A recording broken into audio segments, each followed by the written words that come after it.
High, কেমন আছো তোমরা সবাই? এই গাছগুলো মা আমাকে কিছুদিন আগে এনে দিয়েছিল। তারপর আমি এই বালির মধ্যে বসিয়ে রেখেছিলাম।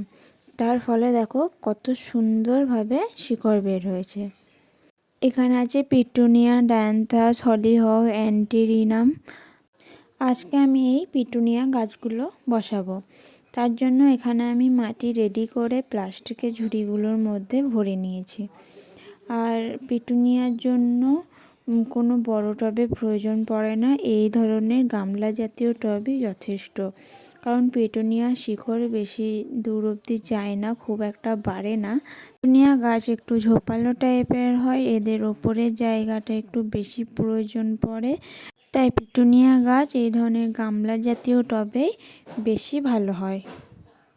আর মাটি আমি কী দিয়ে তৈরি করি সেটা তো তোমরা জানোই, তাও বলে দিচ্ছি। এখানে আমি নিয়েছি মাটি, গোবর সার আর নিয়েছি নিমখোল। ব্যাস এই তিনটি জিনিস দিয়ে ভালো করে মিক্স করে আমি মাটিটা তৈরি করে নিয়েছি।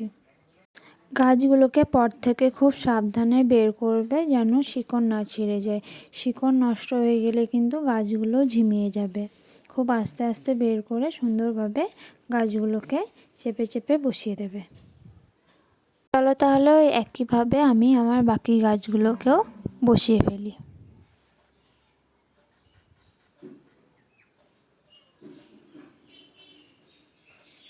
ব্যাস হয়ে গেছে। এবার দেব জল। একদম ভালো করে জল দিয়ে দিলাম, গাছগুলোকে একদম স্নান করিয়ে দিলাম। চলো তাহলে আজকের মতো এটুকুই। টাটা, ভালো থেকো। আর আমার ভিডিও ভালো লাগলে অবশ্যই ফলো করে দিও। Thank you.